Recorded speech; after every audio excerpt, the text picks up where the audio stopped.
is Douglas Herbert, international affairs commentator.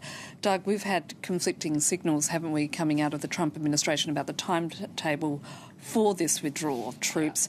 This latest Pentagon move, does it mean that everybody's now on the same page? No, it doesn't mean that, but it does mean that they're trying to at least give the appearance that everyone is marching more or less in lockstep on the Syria policy. Look, as you just said, how did this whole sort of so-called Syria pullout policy evolve? It started with the very familiar pattern of a sort of impetuous Trump tweet. It was going to happen swiftly. It was going to happen now in almost capital letters, right? Then, as you said, it was a 30 days, a 1 month timeline. Okay, reasonable timeline. It was lengthened then to about 4 months. 120 days.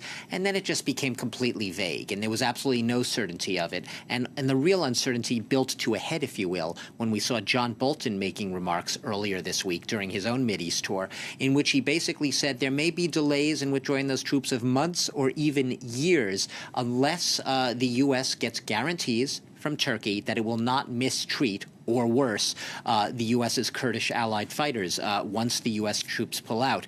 And that, obviously, you can imagine did not draw a favorable response from Ankara, from Turkey itself. And we even heard the foreign minister there yesterday is basically saying Turkey's not going to need permission from anyone for its own policy.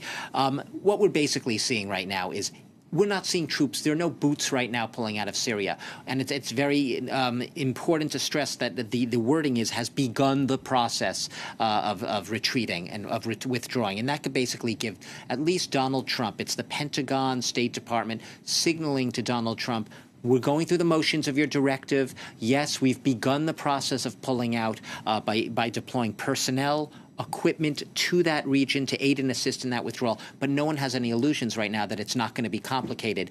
There's no specific timelines.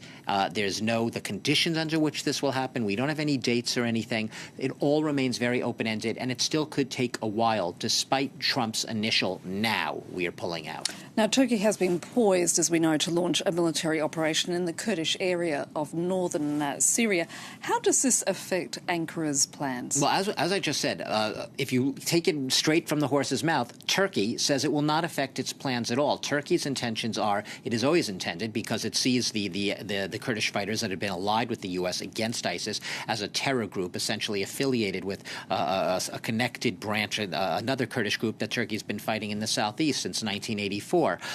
That said, Turkey, there's one thing, there's perhaps a little bit of daylight between the rhetoric, what we hear from officialdom in Turkey, that we are going to go in whether or not the U.S. is there or not. This is our intention, and what it might realistically be able to do. Because at the end of the day, Erdogan does have forces and realities in the region to contend with. And we talk a lot about a lot of the players of the Syrian regime. We don't talk as much about Iran. We don't talk as much about the Russians. The Russians obviously play a big role in that area.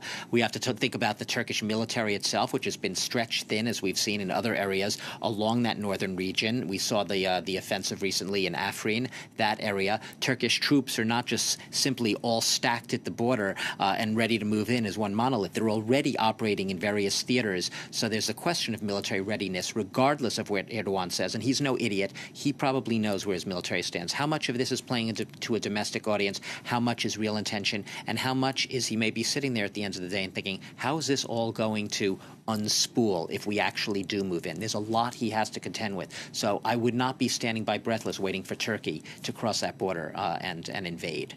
Doug Herbert, thank you. To other news now, and